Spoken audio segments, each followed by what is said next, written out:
Hello, in this video I'll be going over all of the advanced prescriptions for the 2027 HSC prescriptions for New South Wales. Just to very quickly reiterate the caveats from my first video about text and human experiences, this is not in any way affiliated with NESA or the Department of Education. I studied teaching at university and I work as a tutor at sometimes, but this is not affiliated with any company or anything like that. None of this is really advice on what texts are better or worse. It's just my reflections as someone who talks about books on the internet of leaving a record of the different books that have been prescribed and my thoughts on that and how it might work in a classroom. If you're a student watching this, please be kind to teachers. Often choices are out of our control, the whole prescription list is out of our control, and everyone is working their hardest and doing their best to making sure everyone's well educated. So this video will look at all the texts for Module A and Module B of Advanced English. I might briefly talk about Module C as well if it gets to it, but this will probably be quite long. The Text and Human Experiences video is like an hour, and that was 9 books, and this one's going to be 18. So we will very quickly get into it.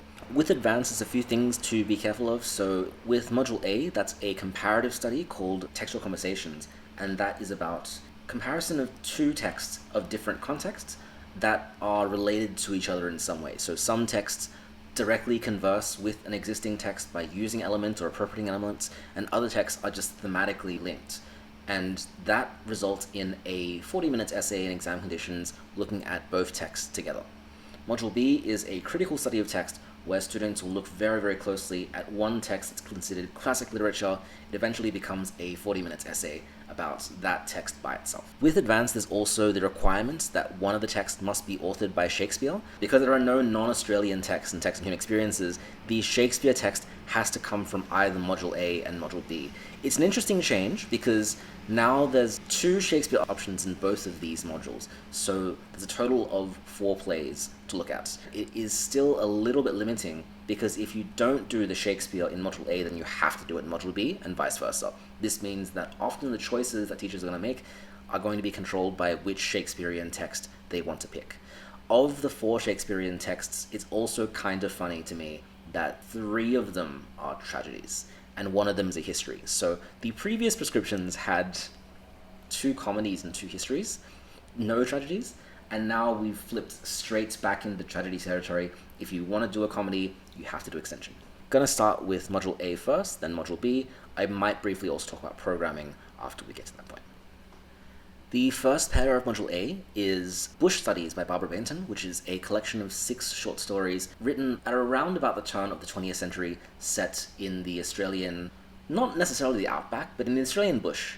And that is compared with poems from Cobby Eckermann's poetry collection Inside My Mother, which is a previously prescribed text that was part of the old standard syllabus for language, culture, and identity. Now it's moved to Advanced, and this pairing is interesting. It's the only Australian pairing of texts in Module A, and we'll start by talking about the text separately. With Bush Studies, this is 6 short stories that form one full book, and normally with short stories, a few of them will be prescribed and they'll be named in the prescriptions, whereas this one, all 6 in the book are prescribed. So I'm not really sure if it's one of those situations where they can still name a particular short story that you have to write about in a very specific question.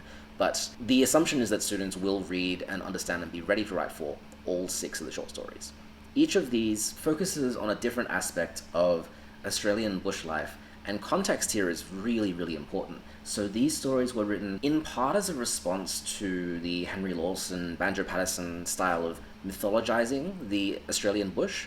It's written by Barbara Baynton, who had the agenda of portraying the Australian bush as a much more dangerous and inhospitable place, especially towards women. So we find in most of these short stories, women, older people, more vulnerable people in society end up being quite damaged, very powerfully hurt by environments created by this mythologizing of the Australian bush. So the first and last story is probably the most emblematic of it. The first story is about a young woman who travels by herself to meet her family in the bush, has to ford this very dangerous river, and it's a very dramatic scene of her trying to wade across it, only to find the family she's come to visit has already passed away. And the last story is about a young woman who is very violently sexually assaulted in her own home, and her partner doesn't hear this because he's gone off to participate in a local political event, and it's so remote in the Australian environment that he was just completely unable to be there to care for her. These two stories are both really harrowing, and they're also the two shortest of the collection. They are about 2,000 to 3,000 words each, and they're kind of understandable, but it just kind of gets worse from here. So this collection is really hard to read. From the conversations I've had, it's really inaccessible. The language is complicated. It's kind of like the worst of the modernist novels, where it's very, very descriptive, using vernacular and using accents and using really difficult vocabulary and complicated sentence structure, almost in a way to appear intellectual. So I don't want to make any value judgments of Barbara Baynton or what this is, but I know from cursory research that this collection didn't do very well in Australia, and she actually had to go to London to find a publisher for it, because no publisher in Australia would really take it. Ultimately, what this is trying to do is resist existing stories, and in doing so, the intention is not to tell an engaging story. It's to push this alternate view of the Australian bush as this really dangerous place. And so all of these stories are quite tragic in one way or another. We see characters completely out of their depth, unable to navigate this landscape, often suffering really harsh consequences that they don't really deserve. We have also a lot of animal death here, and Baynton likes to kill animals for pathos, which it's just not a good reading experience. It's not entertaining, and it's not enjoyable, but it's also not understandable. It took me multiple reads of each short story to really try to get what the story even is. And these aren't particularly well-known stories in the Australian cultural history either. They're stories that have kind of been rescued by more modern Australian authors like Judith Wright and Helen Garner to recognize a different side of the Australian frontier narrative, to resist, very importantly, the very masculine and colonial voices of Henry Lawson and Andrew Patterson. So it's interesting from an academic and intellectual standpoint, and it's something that might be a really cool university level essay. But this is not a book that you could give a year 12 student and just say, read this by yourself. There is a lot of scaffolding that needs to be done here. Content warnings, oh goodness, I want to say that none of it's graphic, but it really is. The only reason why the descriptions of the violence, and particularly the sexual violence in this book, is not harrowing is because the language itself isn't emotive. So it's hard to figure out what is happening, but when the reader does figure out what is happening, this is a very, very brutal series of stories, and it's really kind of hard to think and talk about. Often, these are stories where justice isn't done, and so it leaves a very bitter taste in my mouth to even think and talk about what's happening in some of these stories. The prose of this text, it's complex, and it pairs in a really interesting way with Inside My Mother. The Cons is just a very difficult read, and I think just looking at one of the 6 stories, I think the first and last ones are probably the easiest, the shortest and the most straightforward in terms of narrative, so reading just one of them will give a sense of how difficult this collection is going to be for students, because the middle 4 are all varying degrees of difficulty. One called A Bush Church, I would say, is the most difficult. It's the longest, it's in vignettes, and it's really challenging to figure out what the narrative is, just because of how complex the dialogue is. Often I'm trying to interpret and translate what the dialogue is, because it's written in such a coarse vernacular that you need to say it out loud and sound it out before you even really know what the words are trying to say. It's just a tough reading experience, and if students are primed to know they're going into a challenge, then it can be quite meaningful if they want to read a text that is, for its time, transgressive and really challenging the dominant cultural narratives of Australia. It's still quite challenging today to read this. But yeah, it's a tough one. This is compared to Inside My Mother by Cobby Eckermann. These are poems by a first Australian author, and I really like these poems. They're quite personal, and they relate to the author's discovery or rediscovery of her heritage. They look at how their personal connections to their family, to the land, the place that they grew up, they understand is really, really intertwined, and these are very close connections. They use language of familial relations to relate to the land as well. And it's a very heartwarming and warm book, but it's also marked by the suffering that was endured at the hands of white settlers from the Aboriginal people, especially through the Stolen Generation as well, given Eckermann's own personal experience of being a child of the Stolen Generation. There's hope and there's darkness here, and it's interesting how effectively both these collections are counter-narratives to the more traditional Australian frontier, make-your-own-life-in-the-bush kind of narrative. There's a lot of darkness here in the conversation between these two texts, although Eckermann's poetry does provide the hope that's very, very needed after reading through bush studies. Eckermann's poetry is not difficult or hard to access, although I would say that prior knowledge, it is very useful to know about the Stolen Generation beforehand, because it's not talked to great length in the poems, but they do engage with this period of history very much.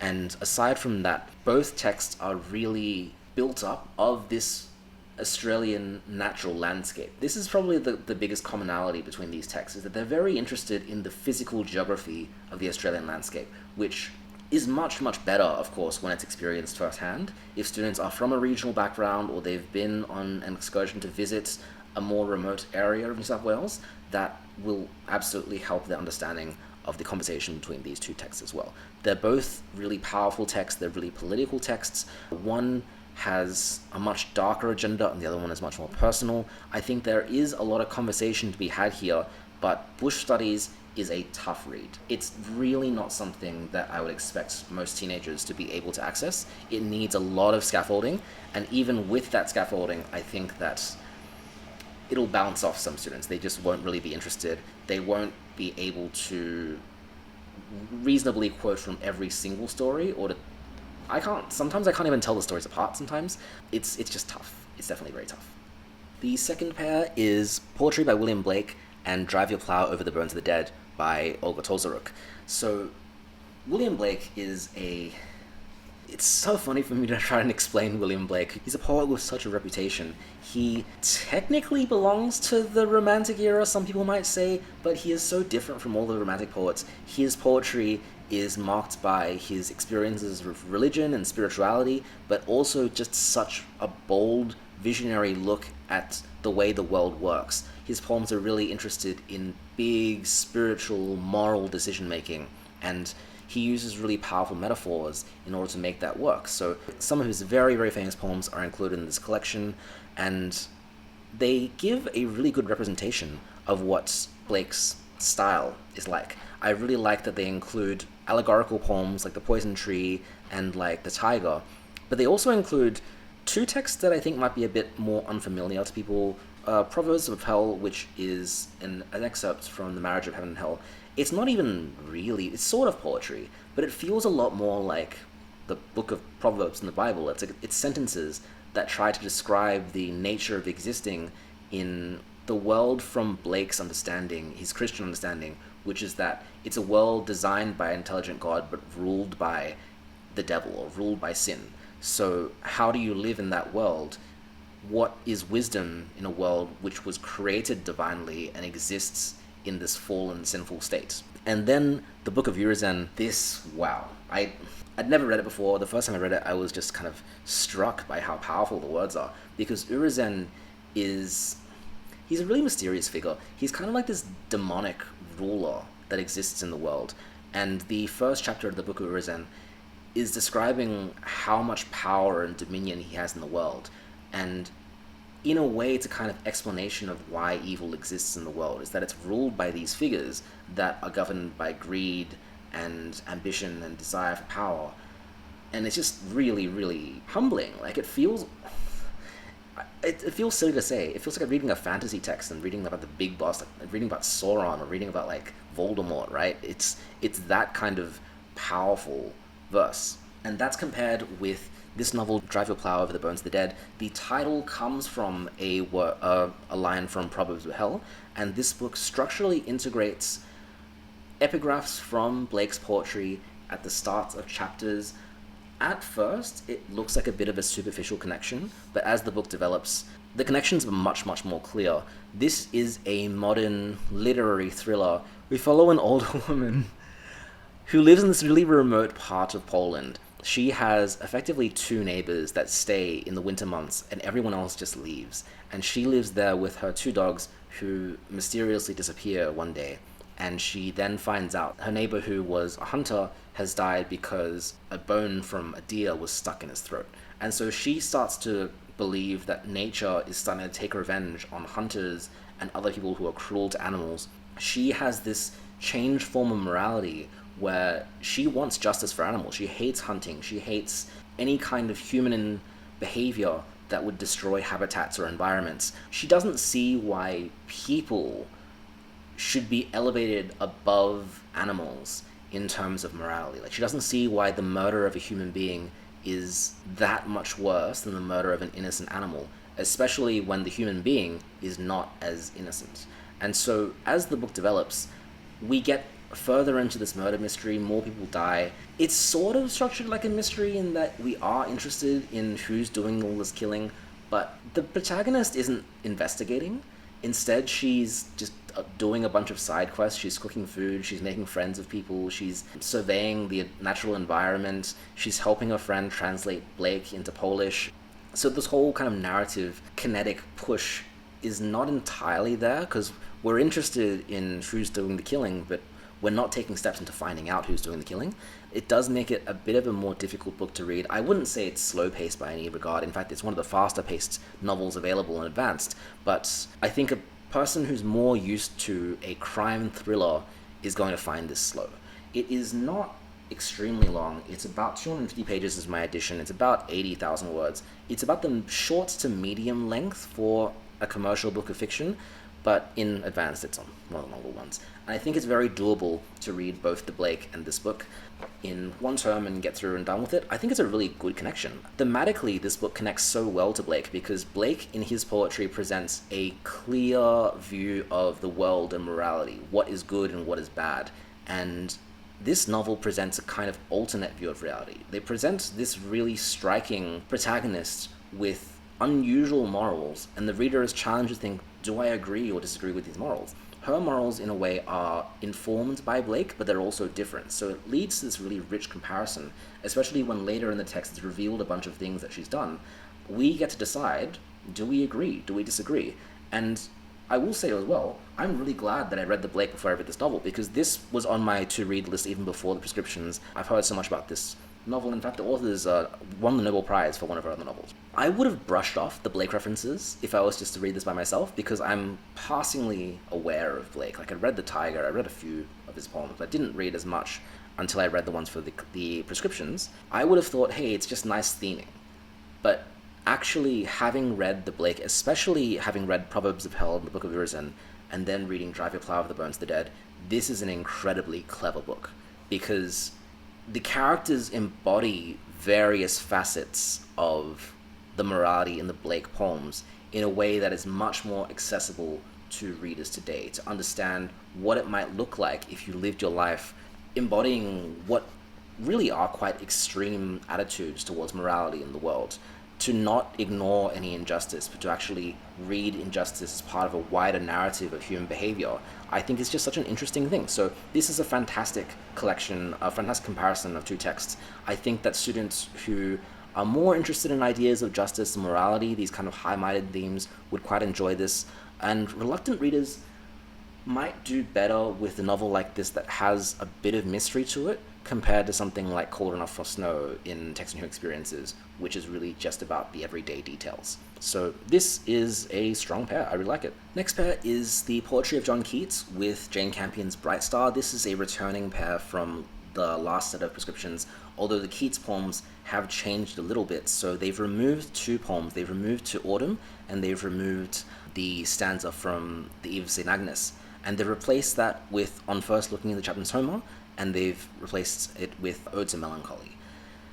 The Keats poems are still completely fantastic. This pairing was one of my favorites to teach in the old set of syllabuses, because the Keats poems are so beautiful. Like, when I read them aloud, sometimes I still get chills because of just how wonderful the phrasing is, the way that the sound and the meaning just kind of dances in your tongue as you read it out loud. I know it sounds silly, but I enjoy them a lot. They're really, really powerful poems. They're really beautiful. I like Bright Stars too, I'll talk about them in a bit, but just teaching Keats in half a term feels challenging. These are fairly lengthy poems, and they do require knowledge of the romantic context to have its full effect. They're not written in very standard English. They do require a bit of parsing to get through, because Keats loves a classical reference. He loves to use unusual syntaxes to try and get the rhyme and meter of his poems just right. And so it does take a little bit of explaining, but once that comes through to students, I mean, I found that most students who have studied Keats have either enjoyed it or appreciated it, and maybe that's just because when I teach it, I enjoy it so much that I try to make sure that they do as well. But I really like these poems, and I think having an opportunity to read them in high school is nice. Having someone to guide you along these poems is a lot better than trying to understand them yourself. I will admit, the first time I tried to read these when I was in university, I didn't like them as much, and because I hit that wall with the classical references, I wasn't really sure what I was reading. And over time, as I learned and read and taught more, and I understood the romantic context a bit more, I found that these are some of my favorite poems of all time. So hopefully students go through that journey as well. Having studied Bright Star definitely does help, because the film is good, but it takes a specific context for students to appreciate the film. It's not a fun film, and it's not a film that works well in a group context. So if students are used to watching films in the cinemas with friends and talking about it afterwards, this is not one of those movies. I often suggest to students, if they know they're doing this module, to watch the film by themselves at home in silence, because there are so many scenes of Fanny and Keats just walking, just being, existing, having fun with their family. It's not particularly cinematic or dramatic. There are a lot of scenes that are just everyday, but they're peaceful, and they're really enjoyable to watch the process of composition, or the process of enjoying the English countryside. It's a very soothing kind of film, but it's so delicate that it's very easily destroyed if there's any kind of distraction. So Jane Campion's film is a biopic of Keats, but it's also a biopic of Fanny Brawne, who was Keats' partner. It starts with Fanny meeting Keats, and doesn't cover any of Keats' early life at all. Instead, it's more of a romance film. It tries to explore the ways that Keats is influenced by the things around him, including Fanny, and it makes Keats a very human figure that composed poems based on his immediate surroundings, rather than what a lot of classical scholars might view Keats as, with this divinely inspired person who can make poetry amazing. No, it shows Keats at work and editing, and depending on people like Mr. Brown, who's editing his poems, and Fanny Brawne, who's cheering him on basically the entire film, and eventually takes ownership of the poems, it gives a more feminist angle to the Keats poems, which I think is quite necessary, and it lessens the blow of having to teach one of these hoity-toity classical texts by introducing a modern element of it as well. I think this pairing works really well. I'm quite sad that To Autumn has been removed, because I really like that poem. Ode to Melancholy is fine, but to me it kind of occupies a similar space as Ode on Aggression and Ode to Nightingale. On Looking into Chapman makes Keats more distant from the film, I find. I find that On First Looking into Chapman suggests that Keats has a more classical side to him, whereas The Eve of St. Agnes was a more sensorial, romantic side.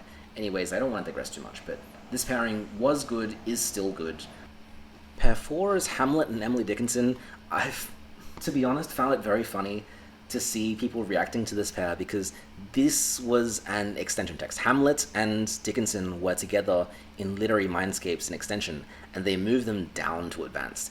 And I know that a lot of teachers really love teaching Hamlet in Module B, because this is the longest Shakespeare play, and it's thematically one of the more dense ones. It really benefits from a full term, just deeply delving into the various angles this text produces. And putting it in Module A has made some people quite unhappy, because now the usual one term has been reduced down to half a term, and it's paired with Emily Dickinson's poetry, which in their own right is quite complex.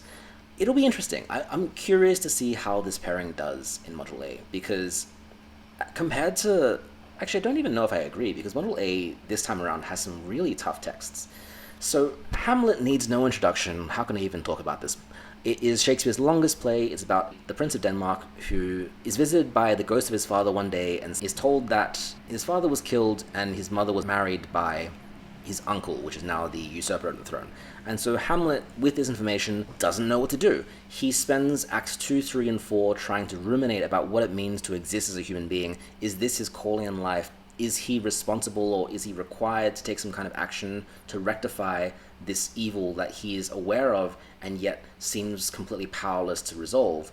And he lashes out very strongly at lots of people around him in that way that a lot of young men do when they're faced with conflict in their life. Just thematically, it's tremendously complex. It's Shakespeare really flexing his understanding of the human psyche. He is just in Hamlet's head, but he's also in Ophelia's head. He's in the head of lots of different characters to try and talk about how difficult it is just to exist as a human being, with the knowledge that things aren't right, and we're not able to take action to stop it. And in doing so, he includes all the classic Shakespearean tropes. It's a play within a play. There's long soliloquies. There's characters who deceive other characters, hide behind curtains. People die at the end. It's just big, long, and complex, and just the quintessential Shakespearean text. We compare this to the poetry of Emily Dickinson, which is deceptively easy because it's simple rhymed verses in common meter that are not very long and that are about some of the same topics that Hamlet is about. So Emily Dickinson is writing, well, about a lot of things, but the ones that have been prescribed are mostly about death and about the mind and about existence. So Dickinson's poems often portray death as a non-evil or non-villainous entity, instead as something that's fascinating and it's very alien and amoral. And so a number of these poems explore what it might mean to be connected with death in any particular way. This is interesting contrasted with the attitudes of death within Hamlet, where so many characters fear death or consider death as an option compared to their current existence. There are a number of poems prescribed here as well about mental health and madness, about what is true logic and rationality, and that connects with the themes of Hamlet very well as well. It just makes me think about how, with this pairing, it limits the amount of themes that you could reasonably write about Hamlet, because they need to be relevant to the Dickinson poetry in some way, and the chosen poems for Dickinson seem to guide the student very clearly into those themes for Hamlet, of mortality, of psychology, of our relationship with ourselves and our mindscapes. And there are certain dynamics in Hamlet, like power and self-determinism, which aren't really as viable to write about now that it has to be compared to Dickinson. And so strategically, to teach this pairing, it's going to sound awful, but I think that it's necessary to teach Hamlet in a more limited way and zero in on the themes that are relevant for Dickinson. Because the student having to write an essay in 40 minutes with about 400 words or 500 words for Hamlet, that's not enough words to write about Hamlet, right? You could write a 10,000 word essay about Hamlet and not cover everything. So the challenge here is to be really targeted about the themes that are relevant in Hamlet to the Dickinson and to make that comparison work. I think it's going to be a tough pairing, but also one that can work. The thematic connections between these two texts are really rich, and it will lead to really deep conversations about what it means to be existing.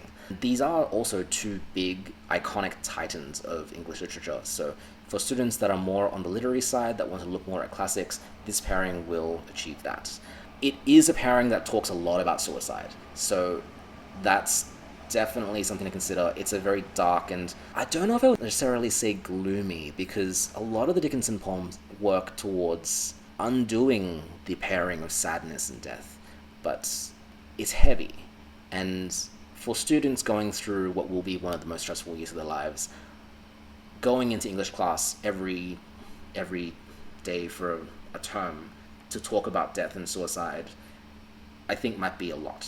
So Next pairing, Julius Caesar and the Prince, is the returning champion of Shakespearean comparative studies. This was previously on the old Module a few prescriptions ago, and it was pretty popular when it was taught back then. Julius Caesar is a shorter Shakespearean play, so it's a bit more doable in this comparative structure. It's about mid-length for Shakespearean plays, almost half the length of Hamlet, I think. And it features... well, it's about the assassination of Julius Caesar, so really what the play is trying to get at is that Julius Caesar, at this point at the beginning of the play, has assumed the role of dictator, which Rome historically has not liked very much. And so the senators Brutus and Cassius are angry at the fact that Caesar, who is just a human being, seems to raise himself to this level of power that he seemingly doesn't deserve, because Caesar is just a person, right? He bleeds like any other person, he can just die like any other person. Who are we to elevate him to a role of power above other people? And so Cassius inspires Brutus to join in the conspiracy, and together they kill Caesar. That marks around the middle of the play. What ends up happening is Mark Antony is there to give the eulogizing speech for Caesar. And in this speech, he ends up portraying Caesar as this hero, this tragic hero, and presenting Cassius and Brutus and all the other senators as traitorous. And so this creates a giant power vacuum in Rome, where the senators who want to take power after the death of Caesar aren't able to because they don't have the public support. And Mark Antony and his ally Octavius want to form their own alliance and eventually reinstate this line of emperors into Rome. And we know how history goes. But the end of the play has this big war between these two factions, and recurring is this theme of miscommunication. So what's suggested to me is that often Cassius and Brutus, despite the fact that they have similar goals and similar aims, they're really different as people. And so there's fantastic scenes towards the end of the play where they argue with one another about what proper leadership should be. And they both make really good points. Like, Cassius is deceptive and manipulative and kind of evil, but he's effective. Whereas Brutus is noble and principled and logical, and he's also effective. But putting the two together means that they cancel each other out and they don't really work, and their coup or their schism fails to work because really great figures, when contrasted against each other, don't function as well as a dictator. I find this theme kind of running concurrent through a lot of Shakespearean texts, especially the ones about leadership, is that Shakespeare is kind of pro-authoritarianism when the authority is good, and he's only anti-bad authority figures. So something like Richard III, the problem isn't monarchy, the problem is that Richard III is evil.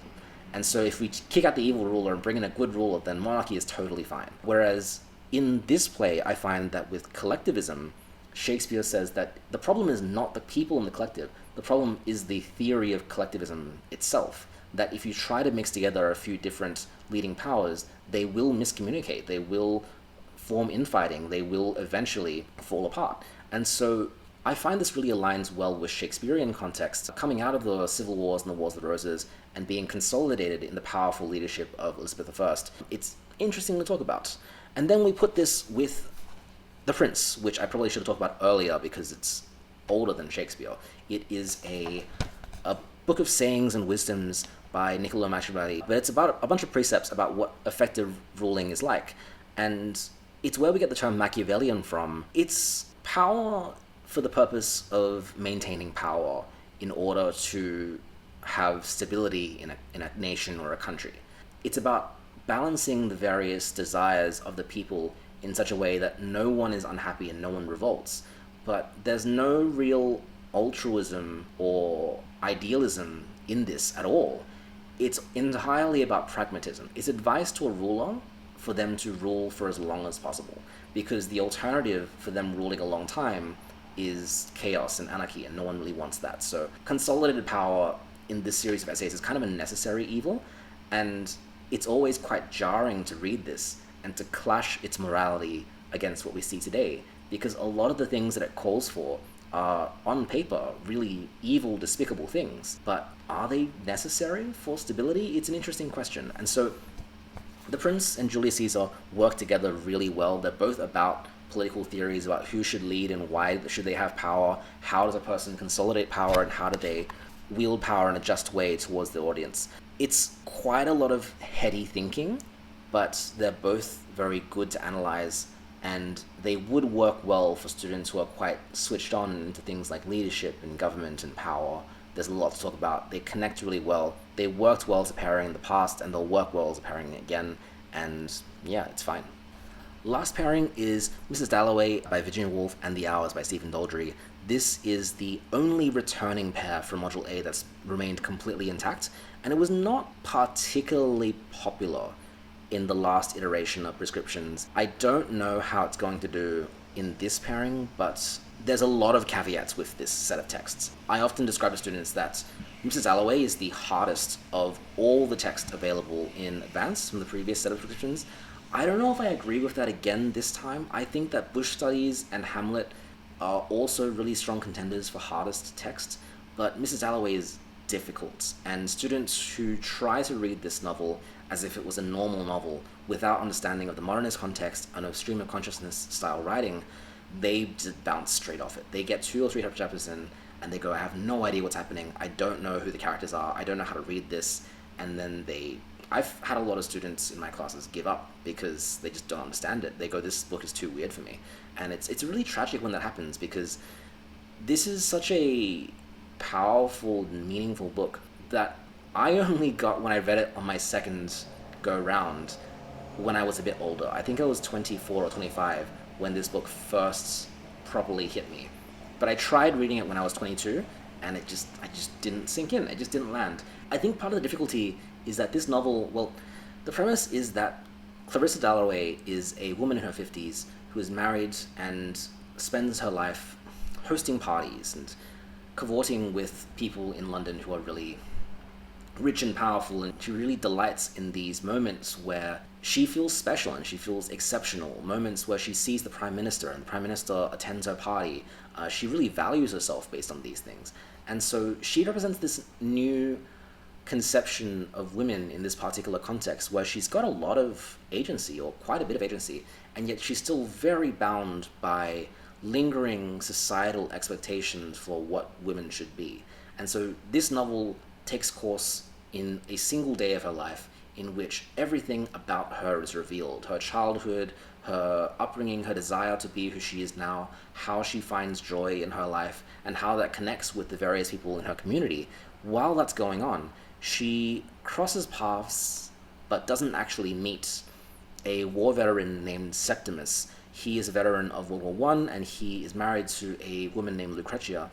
And Septimus has PTSD, and what Virginia Woolf understood at the time as complex PTSD, where he has these visions of the war and he's unable to separate his visions from reality.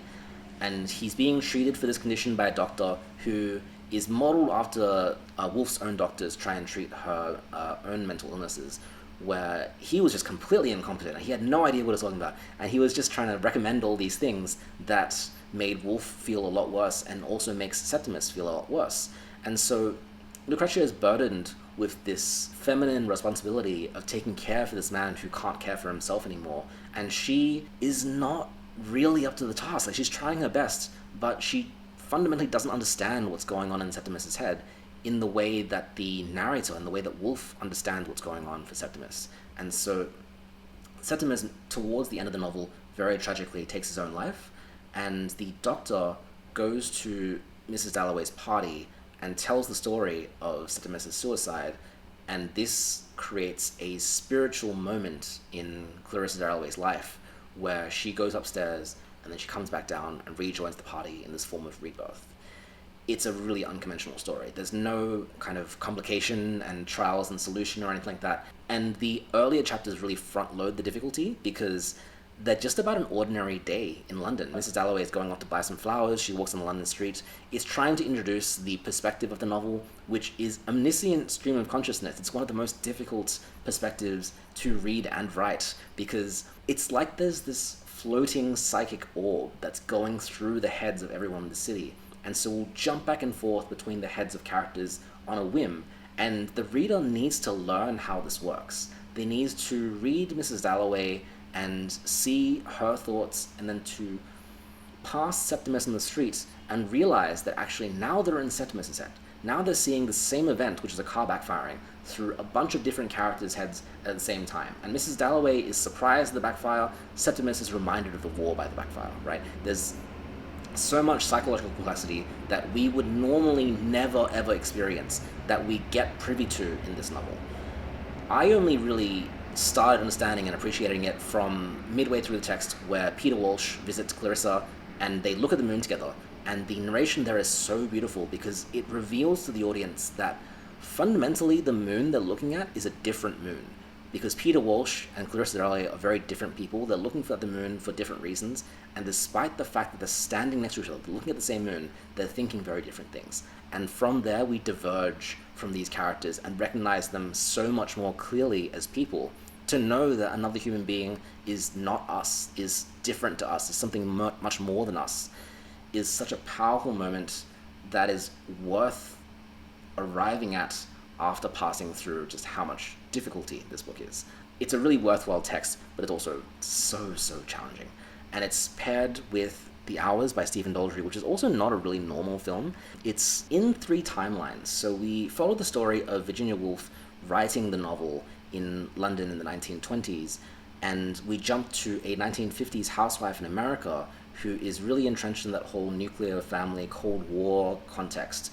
And she reads Mrs. Dalloway for the first time, and it inspires something new in her that causes her to become dissatisfied in the life that she's living, taking care of her husband. She books a hotel and tries to kill herself, but does not succeed, and instead just finishes reading the novel and then leaves the family, leaves her son. And we then follow a woman named Clarissa in the 1990s during the AIDS epidemic. She's friends with a writer named Richard, and Richard is revealed at the end of the movie to be the son of the housewife in the 1950s section. So it's really long and dense and complicated. We get these 3 timelines, we jump back and forth between them, and all of them are quite everyday. They're a day in the life of the characters. It only takes towards the middle of the movie where things really start to come to a head and the emotions really start coming out. It's a very powerful film.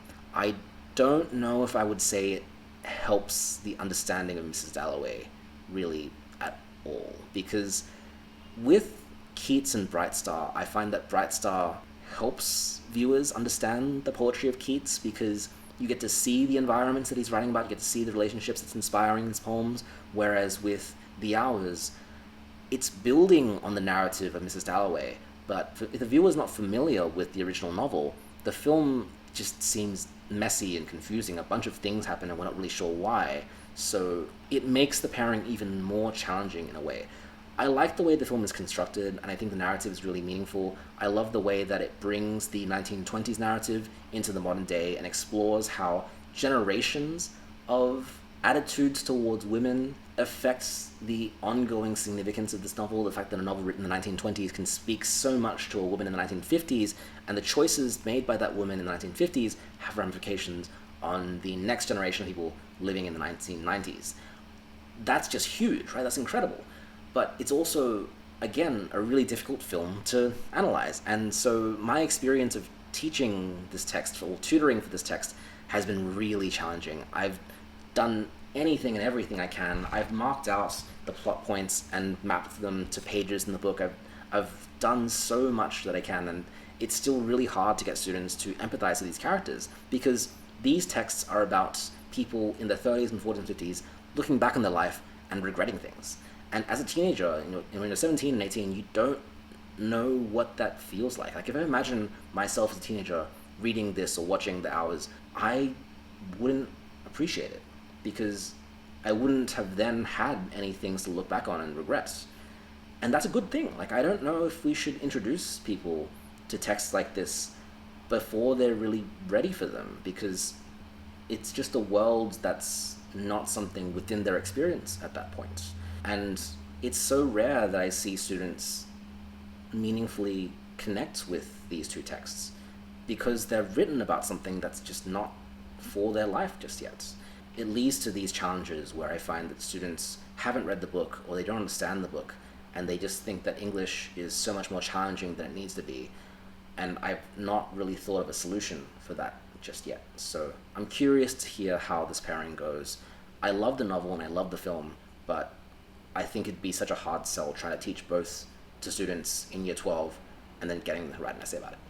The other really challenging thing about this pair that really has to be said, they're structurally about suicide. So Mrs. Dalloway depicts a suicide midway through the text, and The Hours depicts suicide 3 times on screen.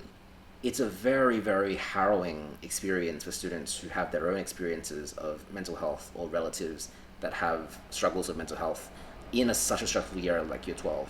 I just think that showing a film like this to students is, I almost want to say it's dangerous. It's something that students need to be aware of before they go into it. It's interesting because I think suicide, unfortunately, has been so prevalent among the year 12 texts. Like in the current Module A prescriptions, there's 3 pairs of texts that structurally include suicide. This is one of them, and then there's Platt and Hughes, and then there's, I forgot the other one, but there's something like that, right? And some students are really fascinated by it. Some students will openly talk about it and just be very curious about it. They'll Google Sylvia Plath, they'll Google Virginia Woolf. They're kind of entranced by this thing that to them is really alien, but it's a really tragic thing.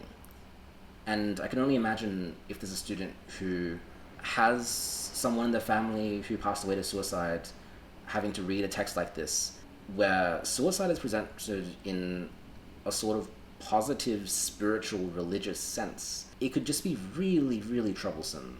I think that it would be so difficult midway through a term to realize this has happened and then find out that you just can't teach this novel anymore, or it would be very irresponsible to go forward with this novel when something like that might have affected a student in the cohort or a family member of the student in the cohort. I just think that would be so challenging that it would make me very wary of picking this text.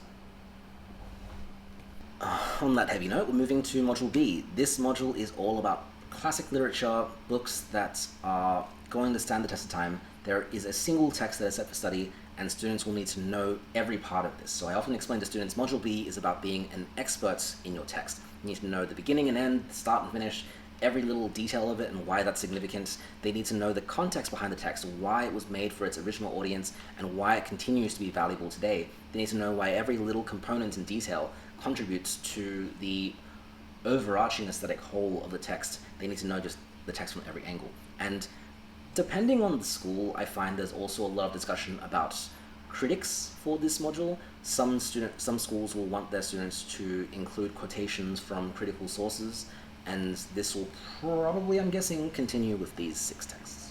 The first novel available is Pride and Prejudice. So the 3 novels available in the current syllabus in Module B is Emma by Jane Austen, Great Expectations by Charles Dickens, and The Artist of the Floating World by Kazuo Ishiguro. And it feels like these 2 novels that have been given, so Pride and Prejudice and Warlight, are responding to those 3 choices that are currently available. So Pride and Prejudice is the Austen novel that's probably going to replace Emma. It's the most famous Austen novel. There's so much writing out there about it.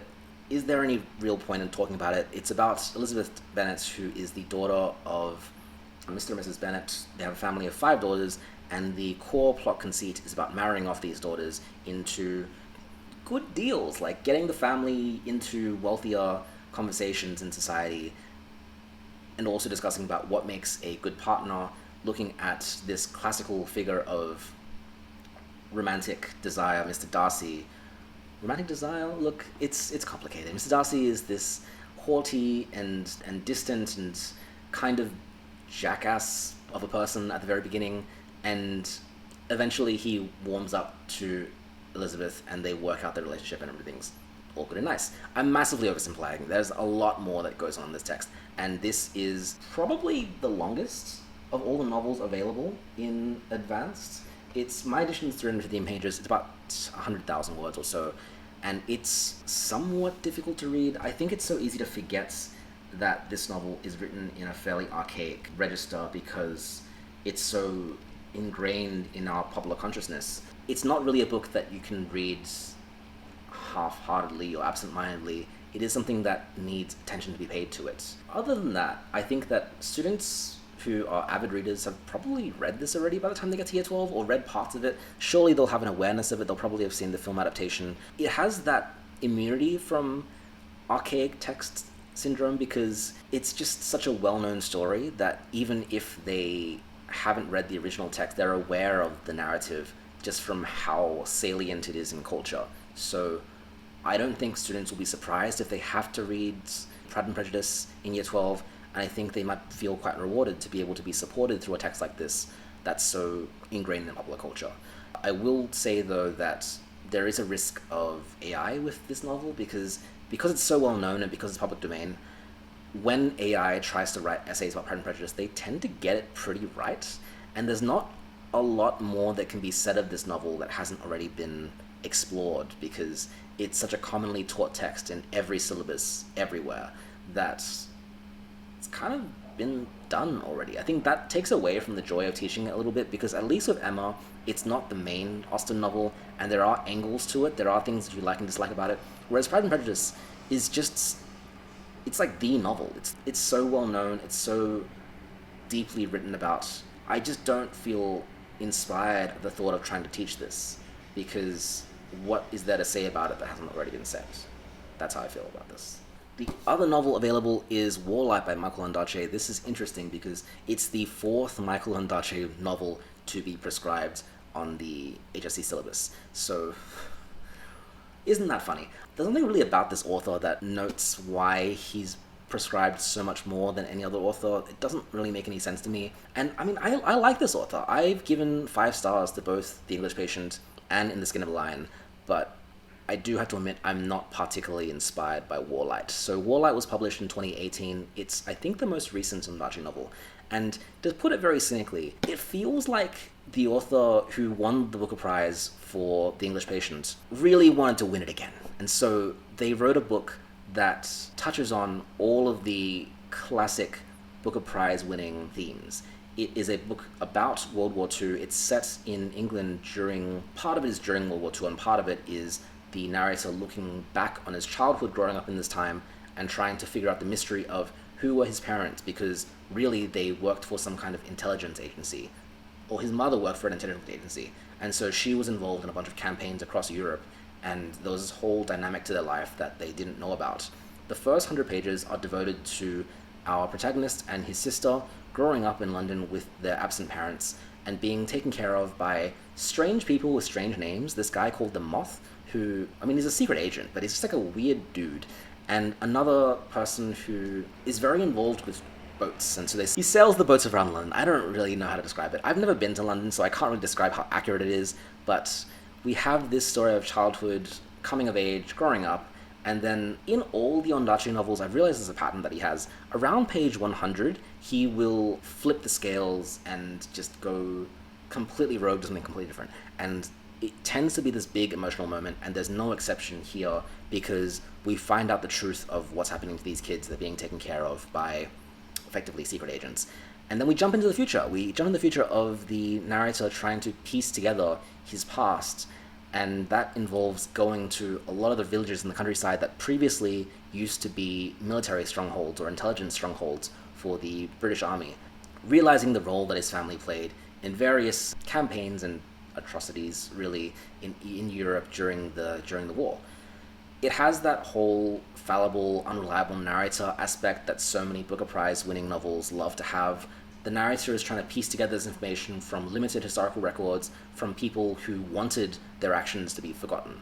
And so much of the actual what happens in this book is uncertain, and instead it's just the protagonist's best guess of what his childhood was really like. It's fine, it's okay. It's a bit slow, and for a war novel, it's really not that thrilling. But it feels like the blending of Great Expectations, because it's a London book, it's about coming of age, it's about sailing a boat in London, but it's also about World War II and about Fallibility Mary, so basically an Artist of Floating World. And yet it's somehow lesser than both those two texts. It makes me appreciate how good An Artist of Floating World is for Module B, because that's a text that is quite short and yet is so deeply rich and complex. The timeline of that text is so complex and so nuanced, and yet it doesn't feel like that when you read it. It's not laborious, you're not working to try and figure out what period of time it is, whereas in Warlight it kind of is. Like, it kind of feels like working to read the last section of this book, where you're really trying to piece together the little details from section 1 and the possible truths of section 2. I will also note, Ondaatje's novels are kind of known for their weird sex scenes. It happens in the Skin of the Lion, it happens in The English Patient. You kind of just have to brush past it when you're teaching it to teenagers. It's really frustrating for me because they're weird, they're really graphic, and they're really strange. And Warlight does have a sex scene in it, but it's not to the same degree of explicitness, but it's there, and it's something that students will have to contend with, I guess. Like, it's not good. I wish it wasn't there, is kind of what I'm saying. It doesn't really add to the text very much, at least not in my opinion. It's just kind of there. One more caveat too is that because this novel is so recent, and because it's not really a big novel, so this novel was shortlisted for the Booker Prize in its year, but the winner of that year is Milkman, and that book is amazing. Like, I wouldn't be surprised if there's lots of academic articles written about Milkman. There's not a lot of academic articles available for Warlight, I don't think. And perhaps it's because the things that this novel is trying to do, a lot of other novels have also already done, and so it's pretty tough to find critical writing for this text in the same way that you can find it for every other text available in Module B.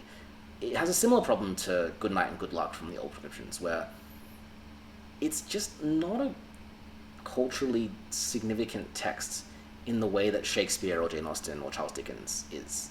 And so the relationship that students are going to have with it is a little bit different as well. I've always found it funny that I've never spoken to anyone who studied Ondaatje in high school and still likes Ondaatje. I find that people who study him tend to hate him, whereas I'd only read him after graduating, and I really appreciate his work. But I also wouldn't say this is one of his strongest novels, so I don't know how this is going to go. I really don't know. Moving on to the poetry for Module B, there's two options available. There is the poetry of W.B. Yeats, and there is poetry of Louise Gluck. And we'll talk about Yeats first. The most popular text in Module B in this current prescriptions by a wide margin is the poetry of T.S. Eliot. There are 5 T.S. Eliot poems prescribed. They chronicle the changing of values across the modernist era. They're pretty challenging texts, and because the prescriptions have stayed the same for so long, the meta has kind of revolved around these T.S. Eliot poems. Students have gotten really, really good at writing about these poems. They write about really complex psychological theories in relation to T.S. Eliot poems, and I am so happy that T.S. Eliot is getting removed. I'm so glad, because it comes to a point where that complexity is poisonous to good analysis. Students start to think that the most esoteric point they can make about T.S. Eliot is the one that will earn them the most marks, and it leads to these very complex essays that no longer appreciate poetry or the language, but instead think there's some kind of secret code that will make their essays so much better than everyone else's. So I'm very glad that T.S. Eliot's getting removed, but I think that W.B. Yeats is just going to take up the position that T.S. Eliot took in Module B. That teachers who taught T.S. Eliot in Module B will just switch to Yeats, and it'll just be a very similar feeling module. Because the Yeats poetry occupies a very similar space. They're also modernist poems. They also evolve in terms of style. They're also relating to ideas of war and pessimism at the turn of the 20th century, about individual and personal morality, and about how that is integrated with historical events for Yeats, particularly the Irish Revolution and the role of Ireland in World War I as well. It is not as difficult as T.S. Eliot, I find. So these poems are a little bit more accessible, their language is not as complex, and they don't have that kind of esoteric strangeness that some of the T.S. Eliot poems have. The level of biblical knowledge and classical knowledge that you might need is not as high. Like, there is some, like in The Second Coming, in Sailing to Byzantium, there is still moments where it's useful to know a bit about religion and biblical knowledge, but that can kind of be explained away in a quick contextual speech before the text, whereas with T.S. Eliot, The Journey of the Magi really needed a really close reading of the Gospels to make good sense, right? So it's good. Like, I'm happy with this change. I think these poems are really deep and complex. Some of them are really beautiful and worthwhile. Most of them cycle around war, and most of them are quite pessimistic. They include The Second Coming, they include Easter 1916, they include An Irish M and Four Seasons' Death, like generally quite depressing poems about the changing of contexts. And it doesn't include Yeats's earlier poetry, which is a little bit more optimistic. So it is a pretty sad time, in the same way that the T.S. Eliot poems were a pretty sad time.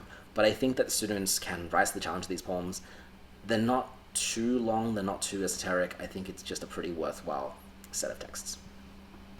Next set of poems is poetry from Louise Gluck. This is interesting. I'm really interested in this choice. So Louise Gluck won the Nobel Prize for Literature a few years back, and it's interesting how many of the prescriptions now are Nobel Prize winners or Booker Prize winners. I think nearly all of them, really. Olga Tokarczuk, yeah. These are interesting poems, and they're drawn from various points across her career. They're conversational, but they're also really psychological and amorphous. They're so interesting. Sometimes when I finish reading a poem, I'll have to look back and go, wait, hold on, what just happened there? What was that? It makes me think deeper. It makes me feel like I'm floating in water. It makes me say these strange symbols and metaphors because I can't describe them. They're so different. They're really weird and complex.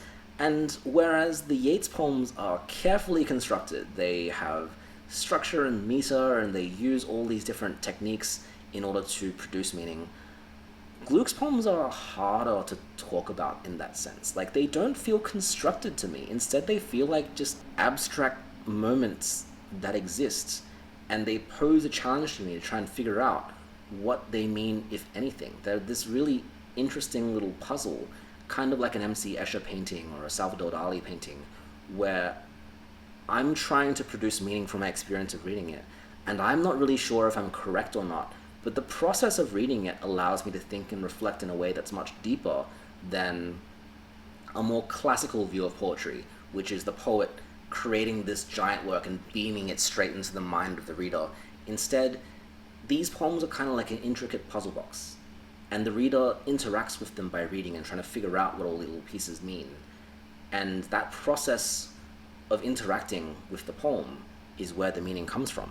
Like, I'm trying to just read through these again and think about how I feel about each one, and they're really delightful at the same time that they're really inscrutable. Like, I can't point to any one individual poem and say, this poem is about this, right? Instead, they're of all these little weird, interesting phrases that just make me think deeply about things. Like, here's a phrase from Youth. A well-done process of shifting, of being made or dissolved, and yet we didn't live that way.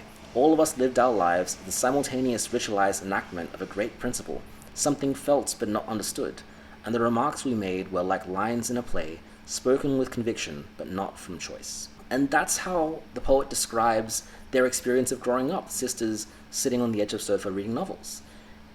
It's thoughtful, it's interesting, but it's also something that makes the reader go, wait a minute, do I agree with that? What does that mean? And there are levels of uncertainty within these phrases that's really fascinating. I think maybe a class that likes to discuss, that likes to talk more, might have a lot of fun trying to piece together their interpretations of these texts. But I also feel like these aren't really poems that are written to be quoted and techniqued in an essay. I think it'd be kind of tough to write about what the themes of these texts are, because it defies that kind of reading. It isn't a straightforward relationship between poem and meaning. Instead, it's a very experiential thing that I think is really valuable to show students, because I don't think students would really encounter this kind of writing on their own exploration. And having the ability to discuss them in a controlled space of a classroom could be really, really formative in their understanding of the world and themselves and of literature. I think it's really, really cool that these poems are here. But when we then build towards writing an essay, I wonder if that interactive nature of these poems works against the ease of forming an argument about them. I don't know. These are new. I've never tried it. Like, I've never thought about how I would write an essay about these. Whereas after reading Yeats, my first thought was, I can analyze this, right? Like, I'm happy if this is prescribed to me. I know how to teach this. Whereas with Gluck, they're fascinating. I really enjoy reading them. But if I had to think about how would I write an essay about this poem, it's a bit tough. There's not really the same techniques that I would expect when I'm reading poetry. And I think that students who have this, I want to say, overly pragmatic view of English studies where they just want the marks, they just want to read the text, find the best quotes, write the best essay, earn the best marks, might be a bit frustrated at the open-endedness of some of these poems, because I can't give a definite answer of what they mean. I can't give a definite answer of what is right or what is the best thing to quote or what will show the student's understanding the best, because I don't know for certain my understanding either. I think a really good essay for these poems would show a student's own personal engagement and interpretation, but it might break a lot of the rules that we tend to associate with academic writing. It might be really personal. It might not have a lot of techniques in it. It might use low modality, like this has the potential to mean this or the potential to mean that, and that engages with just how rich and varied these poems are. But isn't that weird? Isn't that so different from how we normally look at poetry? I don't know. I'm interested. I'm fascinated. I hope people teach this. I think that it'll be massively overshadowed by Yeats, because Yeats fits into programming so much more easily than this. But I would be so fascinated by this set of poems and how a class would react to studying these poems. Lastly, we'll talk about the Shakespeare. There's two options available in Module B. There is Othello and there is Henry IV Part 1. Talk about Henry IV Part 1 first. This one's returning from the previous Module B, and it seems to work pretty well in Module B. I really like this play because it has different elements of the different Shakespearean genres. It's got comedy at the start, it's a history, and it ends in a sort of tragedy where there's a tragic hero, sort of. Like the villain has his own tragic hero arc. The villain Hotspur, he is ambitious, he's really powerful as a soldier, and he can't really be controlled by people that he really should be controlled by, because he doesn't realize that his role in society is to be a soldier for someone else. Instead, he wants to take control for himself. He wants to prove his own worth through military might. And this is contrasted against our, not our title, well, sort of our title character. King Henry IV at the start of the play is an older king realizing that he hasn't got much time left to sit on the throne. And so he's trying to figure out what's going to happen when he needs to pass the crown down to his son, who will later become Henry V. But his son is not behaving in the way that a king or a prince really should. His son is carousing in bars and using coarse language, hanging out with this man called Falstaff, who was a horrible influence on him. Falstaff is a thief and a drunk, and he's very, very funny. He's very fun to be around, but he's not good company for someone who will eventually be groomed to be the king. And public opinion is a big part of this text, because no one expects Hal, or his name's Hal, but the prince, to reform and be a good ruler. Henry IV is considered a very Machiavellian ruler because he controls the public opinion, and he does this because he essentially usurped the throne from Richard II. This play is a sequel to Richard II. He usurped the throne because people grew tired of seeing the king, Richard II, and Henry IV took advantage of this turn of opinion to seize the throne for himself.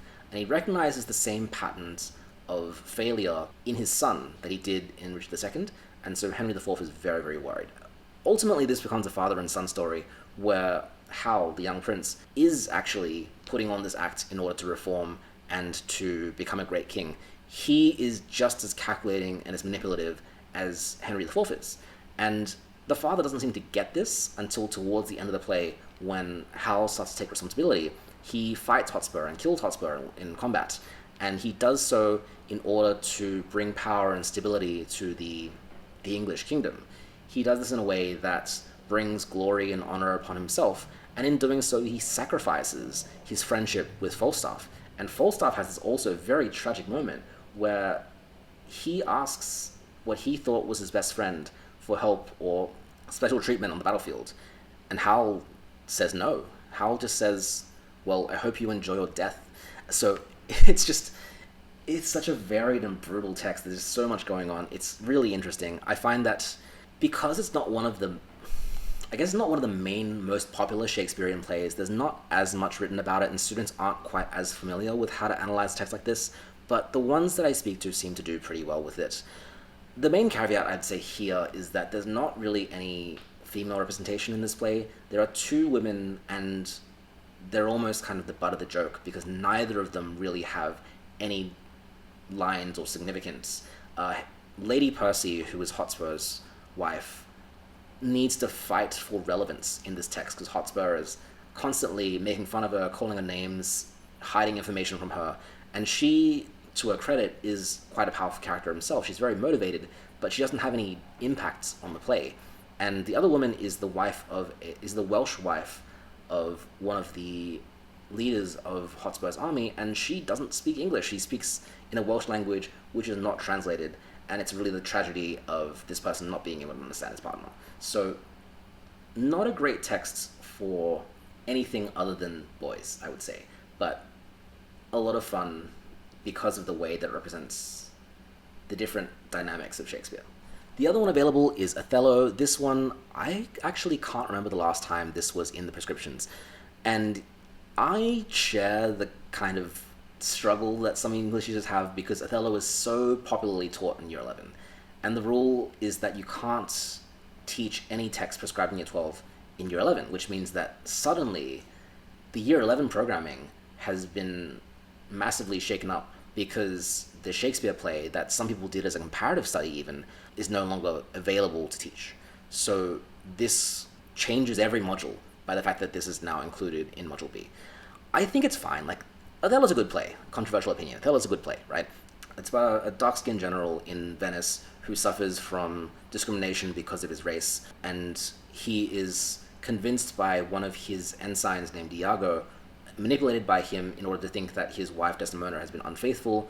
Othello eventually kills Desdemona and realizes that she was good all along, and then has this tragic ending. Iago, meanwhile, just creates constant chaos throughout the play. This is interesting because it's one of Shakespeare's domestic tragedies. It's not a tragedy about kings making big, country-sized mistakes. It's about individuals making individual-sized mistakes, about human vices like jealousy and ambition and greed and various relatable human vices. And I find that students tend to respond to this play pretty well. Like, I've never seen a situation where Othello hasn't done well with Year 10 or Year 11. So I can imagine it would do well in Year 12 as well. It's a text that is worthy of the attention of Module B. It's one of the more complex Shakespeare plays. It has a lot to say about race and gender and power and authority in society. It's about the individual, if you can look at Othello's internal psyche and Iago's psyche as well, someone who's so manipulative and so amoral of a character, but it's also very much about societal forces. It's about the structural prejudice against Othello and the structural beliefs in ambition and reputation that enable people like Iago to manipulate everyone around them. There is so much available to write about Othello, and of course a lot of it's been written already, but I find that students tend to enjoy this text, so it's a pretty good choice. A brief note on the craft of writing. So this module used to have prescribed texts, and now it doesn't. So there is still the requirement for a creative or an imaginative, discursive, or persuasive piece of writing for students to write in as part of their second paper in the HSC. And there is also in the rubric a requirement to study short texts, but they just don't say what the short texts have to be. I wonder if there will be a situation where the short texts are just the ones that previously have been prescribed, because I can't really see anything preventing teachers from doing that. But I will also note that in the previous prescriptions, Namely's short story, Love and Honor and Sacrifice and Pride and Compassion and Honor, and a few other things, I forget the order of the words, but a lot of things, that became one of the most popular short texts to study for the craft of writing. And that text is a short story about ethnic literature and about writing of the Vietnam War by people who don't have lived experience of the Vietnam War. It was essentially satirizing the popularity of what the story calls ethnic lit, stories of people from multicultural backgrounds that do very well commercially with Western audiences that want to read about these parts of the world they don't know anything about. And the unfortunate effect of that prescription is that there were a lot of students just writing about the Vietnam War and having these really superficial connections to the story. A lot of students were just rewriting the story from different angles and, in a sense, perpetuating the exact things the story was trying to argue against, which, I don't know, I have no comment on that really. But the interesting thing now that without the prescribed text, I'd be very curious to see where this module goes. I think it could be very freeing in allowing teachers to talk about the kinds of writing that they enjoy and the kinds of texts that they want their students to be writing. They can design in a very creative way a craft of writing unit on just first-person voices, or just omniscient voices, just historical fiction, or just science fiction. Like, they do have to include discursive and persuasive writing as well, but there's no reason why focusing on a particular genre or style of writing precludes discursive and persuasive writing. It allows for just really intricate and detailed unit building, which I hope is something that's exciting for students. But I also wonder how difficult that's going to be when it is so much more open. I don't know, I'm watching the space. Talking about programming, so because Shakespeare is mandatory, whatever Shakespearean choice is made in either Module A or Module B kind of controls how the texts had to go in advanced. So I imagine the 4 Shakespeare texts are probably going to have similar levels of popularity, because Hamlet and Dickinson is, in terms of text choices, the most powerful choice because it has Shakespeare and poetry in it. So that removes those requirements and allows teachers to then pick a nonfiction text in Text and Human Experiences if they want to, or pick a novel in Text and Human Experiences and poetry, or a novel, or anything they want in Module B. So Hamlet and Dickinson has that going for it, but it then becomes a very difficult pair of texts to teach. Whereas Julius Caesar and the Prince takes up the nonfiction slot, which means that teachers can't then pick a nonfiction text in Text and Human Experiences. They have to pick either a novel or poetry, and whichever one they didn't pick in Module B as well. Whereas taking Shakespeare in Module B means that any of the other 4 texts in Module A, any of the 4 pairings in Module A are valid, but that may control what text they do in Text and Human Experiences. If they pick, for example, Keats and Bright Star, they're required to do a novel in Text and Human Experiences. So we'll rally off some probable pairings. Is that if prose has to be done for Text and Human Experiences, I can see an argument made for any of them, except maybe not so much Lawson.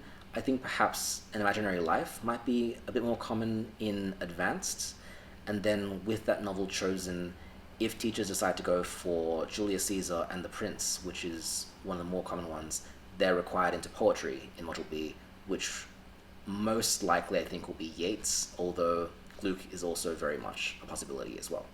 I do like the fact that because there's more than one text available in each type of text, it allows for that choice. So depending on whether the cohort wants to do Yeats or Gluck, hopefully there's room for movement there.